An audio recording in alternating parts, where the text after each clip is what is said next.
A grandmother in Ohio joins Facebook to see her grandkids' photos.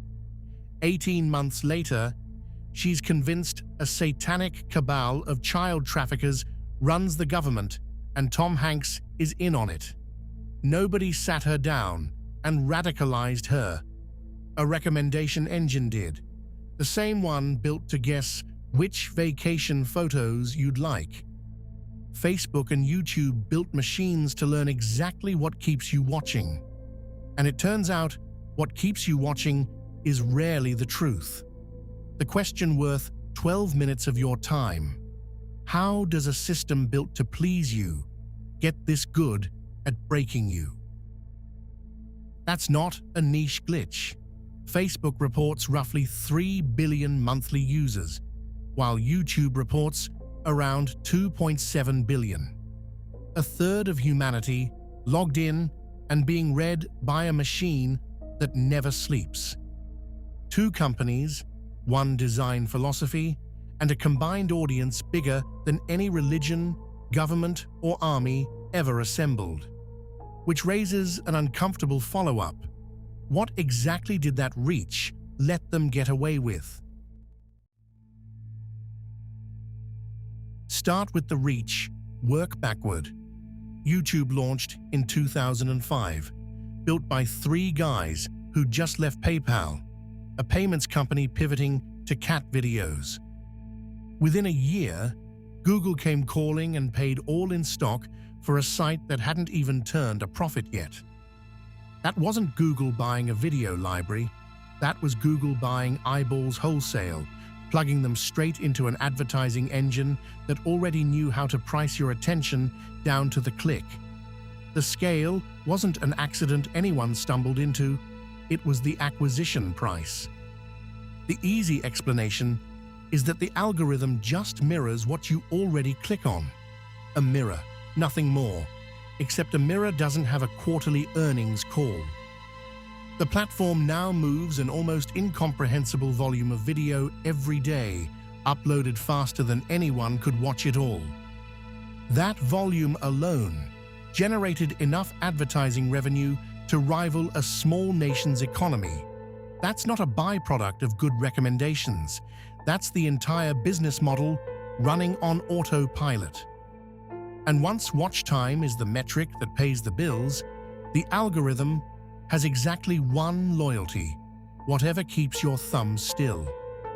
Across town, Facebook's incentives came preloaded from a different source entirely.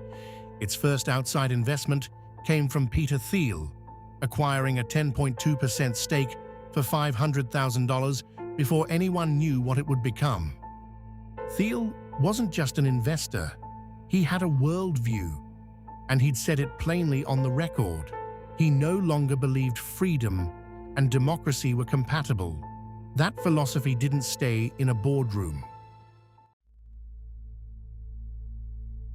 Take the anonymous poster who called himself Q.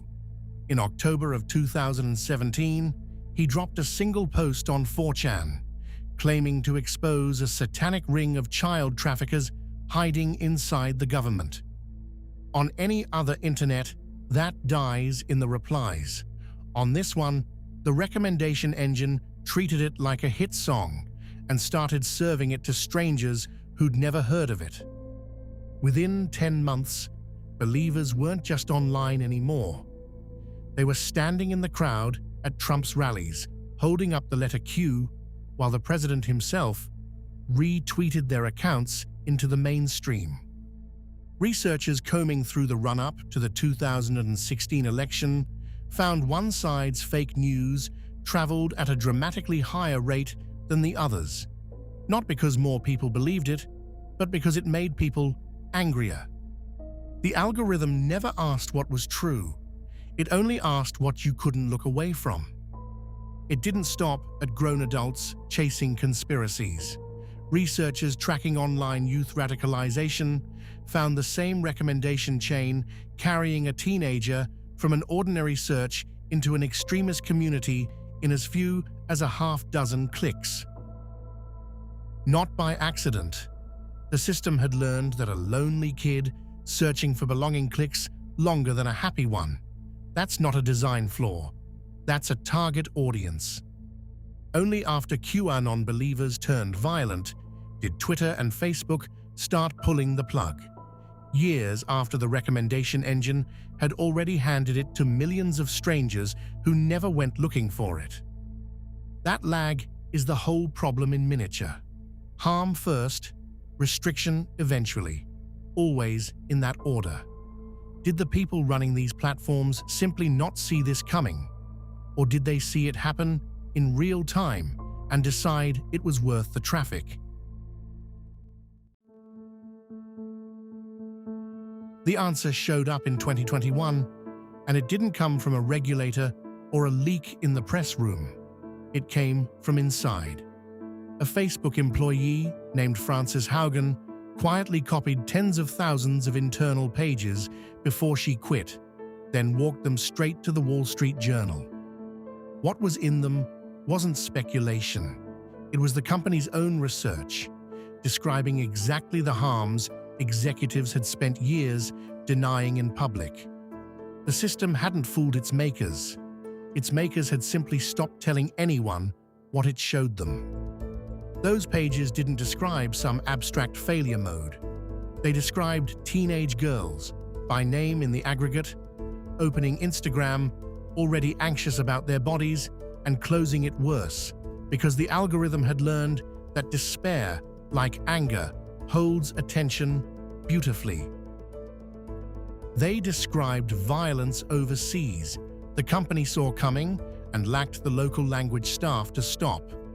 Facebook's own summary of what it knew was blunt: harmful content, reaching young users through its own algorithms, fully aware. Hogan didn't stop at handing over paper. She sat in front of the Senate Commerce Subcommittee and said it out loud, under oath, with cameras running, turning a leak into testimony a government could act on. That testimony didn't stay contained to Capitol Hill. Whistleblower aid took the evidence straight to the SEC, alleging the company had defrauded its own investors by hiding exactly what its research already knew. Confidential memos are one thing. Securities fraud is a federal case. Facebook's answer to a federal case was a new name.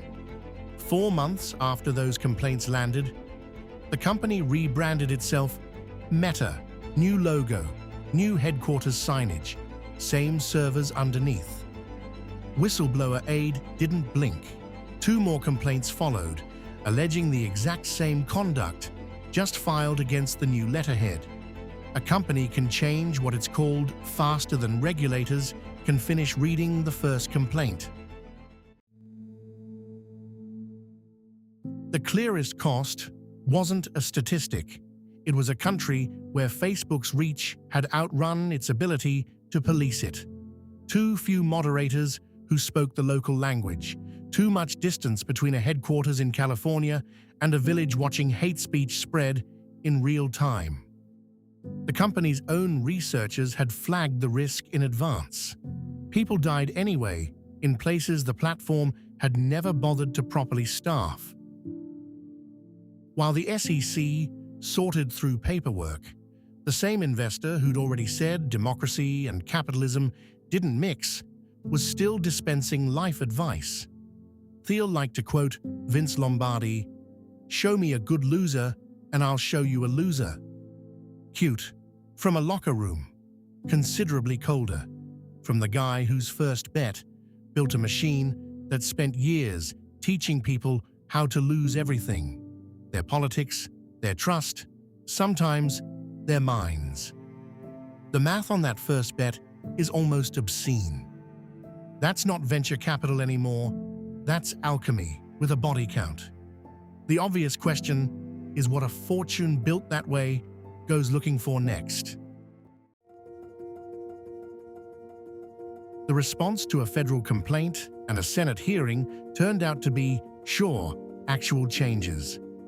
Platforms restricted QAnon groups from organizing openly. Instagram added self-harm warning labels over the exact content its own researchers had flagged. Recommendation weights got quietly retuned, Press releases got quietly issued, and for a moment, it looked like the machine had learned something. It hadn't been asked to stop working. It had only been asked to look a little less guilty doing it. Look closer, though, and the actual engine never got touched.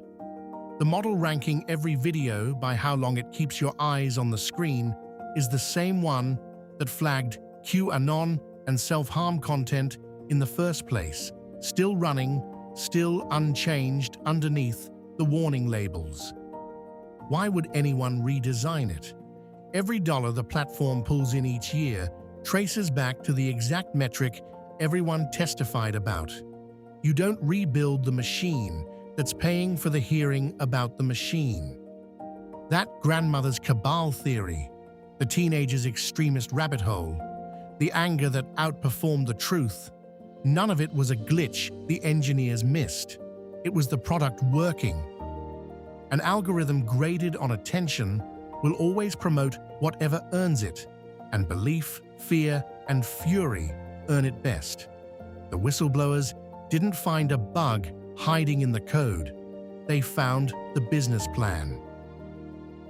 Peter Thiel didn't stop at social media. That same money and that same appetite for watching people from a distance went into a company called Palantir, built not to entertain users, but to let governments surveil them. Different product, same instinct. Know everything about a person. Monetize the knowing. Facebook learned what makes you click. Palantir's whole pitch is what happens next, once someone else already knows.